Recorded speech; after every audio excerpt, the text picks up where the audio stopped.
Hey guys, it is Saturday and Bitcoin is at 65,700.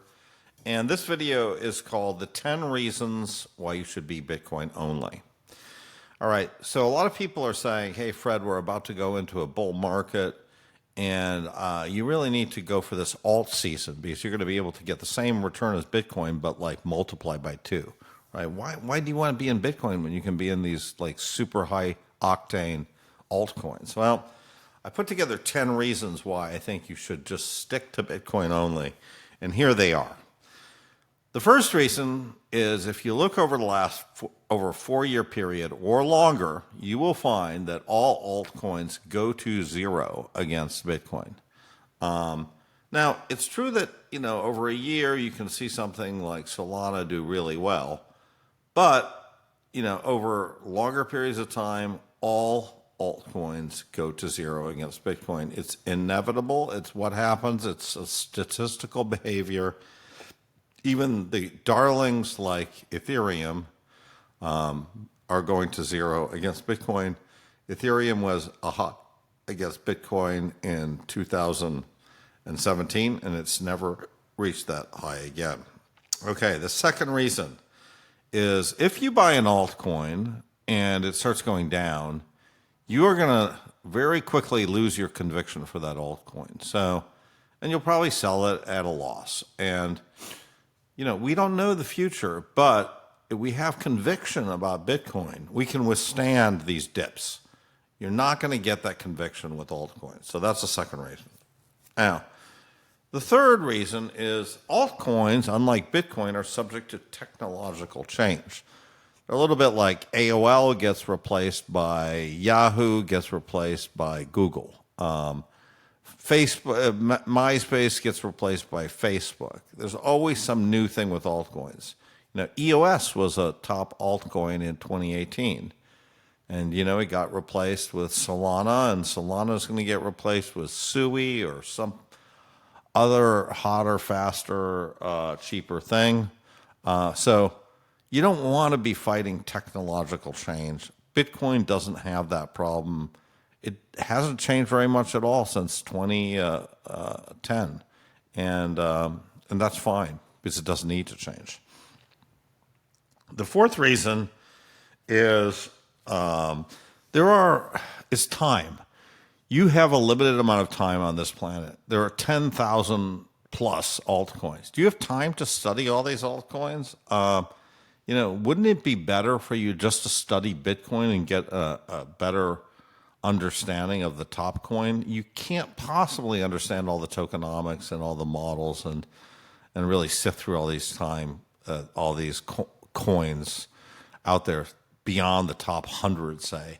And so it's just a complete time sink. You have better things to do with your life.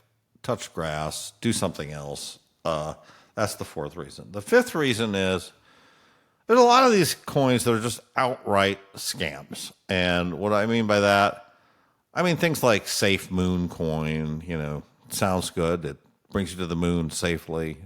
Celsius Cell Token, CEL. Was viewed as, oh, this is great, it's backing our thing, our Celsius coin. Well, it was really a way for Alex Mashinsky to sell coins and get rich personally. So this is not, you want to avoid these scams. Bitcoin is not a scam. Bitcoin was created by Satoshi Nakamoto. He has never sold any. It really has a lot of honesty in the protocol. The sixth reason is some of these things could be securities, right? The SEC hasn't completely clearly said what are securities, what aren't. It said Bitcoin is not a security. It has said that. But it's not even said that Ethereum is, not, quote unquote, not a security. And things like Solana, well, they may be deemed securities officially, in which case the coin could be negatively affected. You don't want to buy securities. Number 7 is Ponzi's. A lot of these altcoins are really designed as Ponzi schemes. So they do very, very well at the beginning, but then as you get closer to the middle phase, maybe that's even only a couple months since the launch of the token, you realize that you need more suckers to come in and rescue you from the coin's tokenomics. So the very early people who get in, the founders of the token, do really well. But anybody who gets in 6 months, a year later, is basically providing exit liquidity for the founders. You don't want to get involved in these coins. They eventually blow up. The eighth reason is a lot of these coins are deliberately complicated, and it takes a long time for you even to try to understand them. There's a coin called Bonk out there. I have no idea what it does. It has a very complicated structure. You get some airdropped. You can earn some if you do XYZ. If you start moving NFTs, you get some.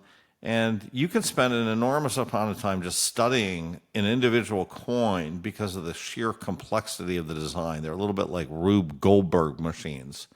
And so the beauty of Bitcoin is the very simple structure.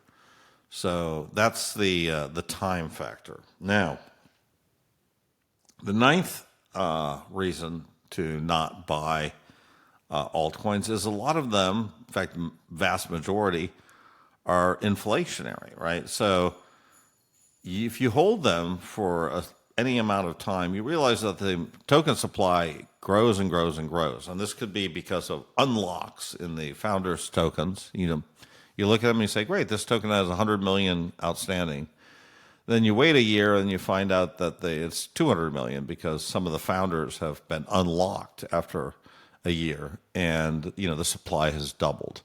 Or it could just be that they're just handing out more of the coin to everybody over time. In any case, you don't want a coin like that. If you can avoid it, it's better to have a coin with a fixed supply. And Bitcoin is really the first cryptocurrency really with a deliberate fixed supply. And so, it doesn't mean that all coins with a fixed supply are good. It's just you prefer a fixed supply, and a lot of these coins don't have the fixed supply. And finally, number 10, you're a grown man or woman. It's embarrassing if you're promoting a coin like smoking chicken fish. You should be ashamed, Study Bitcoin. It's an honest coin. It's something that you can talk about without shame. And I really feel like, you're not a 10-year-old. You do not need to be promoting idiotic coins like Safe Moon or smoking chicken fish. Thank you. That's my video. If you like my content, hit the subscribe button. It means a lot to me. And I'll catch you on the next episode. Thanks.